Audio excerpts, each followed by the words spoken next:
Hello বন্ধুরা, তোমরা সবাই কেমন আছো? আশা করি ভালোই আছো। তো আমিও খুব ভালো আছি।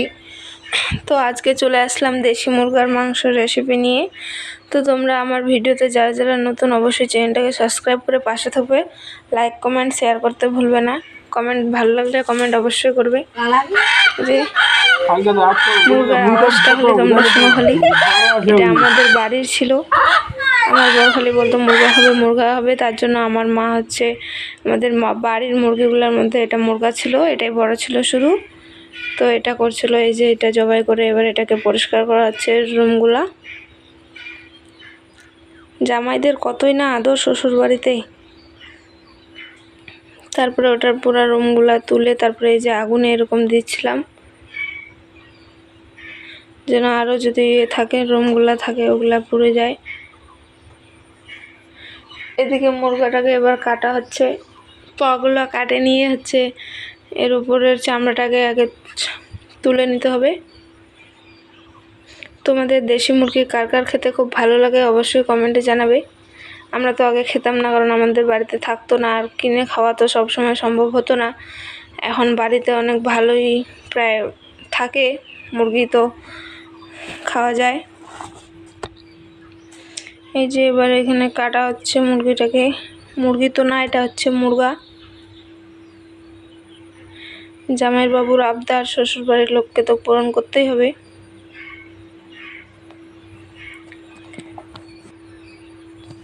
তো তোমরা পুরো ভিডিওটা দেখবে, ভিডিওটা স্কিপ করবে না। অনেক ভালো ভিডিওটা হয়েছে, দেখবে তোমরা সবাই। এদিকে কাটাকাটি চলতেছে মুরগিটা।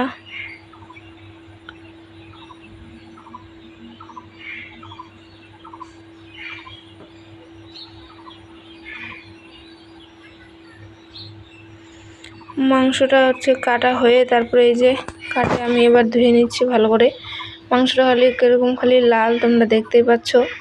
পোলট্রির মাংস তো এরকম হয় না, দেশি মুরগির মাংস কীরকম খালি লাল কাটে রাখছে, তাতে কীরকম লাল। এবার এটাকে ভালো করে পরিষ্কার করে ধুয়ে নিয়ে তারপরে আবার একটা একটা করে বাছাই করতে হয়েছে, রক্ত ছিল নাকি ওগুলা। এদিকে আগে থেকে পেঁয়াজ কাটে রাখছিলাম, এগুলো এখন ভাজতেছি। তো পেঁয়াজগুলো লাল লাল করে ভাজে নিব। তারপরে এখানে দিয়ে দেবো বাটা পিসা পেঁয়াজ আর রসুন একসাথে ভাজছিলাম। দেশি মুরগির মাংসতে গোটা রসুন দিলে বেশি ভালো হয়। তো এখানে গোটাও ছিল, আবার ছোটানো ফুটিও ছিল। আর যে হলুদ দিয়ে দিলাম। তারপরে এখানে ছিল মরিচ, আবার কয়েকটা রসুন,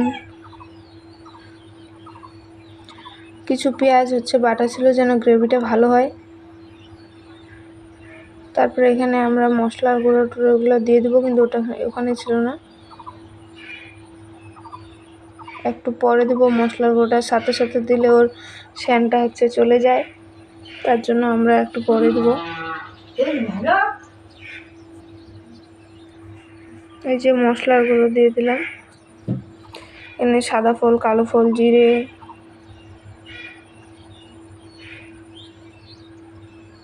এবার এটাকে ভালো করে ভুনতে হবে যতক্ষণ পর্যন্ত না তেল ছাড়ে, নাড়তে থাকতে হবে।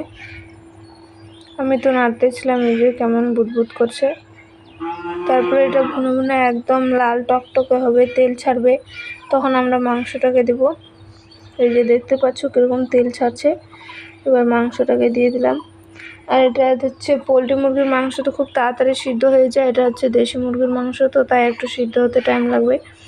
তো আমরা জল দিয়ে এরকমভাবে আগে এটাতে পুরো মশলাগুলো মিক্স করে তারপরে জল দিয়ে কিছুক্ষণ সিদ্ধ করার জন্য রাখবো। তারপরে ভালো করে ভুনে নাড়েচাড়ে তারপরে যেরকম তোমরা ঝোল খাবে, আমরা যেরকম লোক হিসেবে ওইরকম ঝোল দিয়ে তারপরে আবার মাংসটাকে ভালো করে ফুটিয়ে নামিয়ে নেব।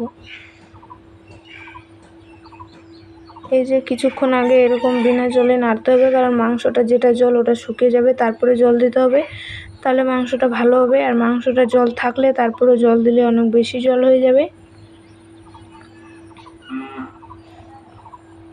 এই যে মাংসটা জলটা শুকিয়ে গেছে, এবার কিছু পরিমাণ জল দিয়ে এটাকে ঢাকনা দিয়ে ঢেকে দেব, যেন মাংসটা সিদ্ধ হয়, কারণ এটা দেশি মুরগির মাংস, সিদ্ধ হতে একটু টাইম লাগবে। এই যে এবার ঢাকনা দিয়ে ঢেকে দিলাম। ঢাকনাটা তুলে এই যে কিছুক্ষণ নাড়াচাড়া করে তারপরে ওটা আমার ভিডিও করা হয়নি, তোমরা আরও ভালো করে ভুনবে বুঝতেই তো পাবে। তারপরে এই যে আমরা যতটা ঝোল খাবো ওই পরিমাণে ঝোল দিয়ে দিয়েছি। তো জামাইয়ের বাবুর তো আজকে সেই খাওয়া দাওয়া হবে। দেখা হচ্ছে নেক্সট ভিডিওতে। টাটা।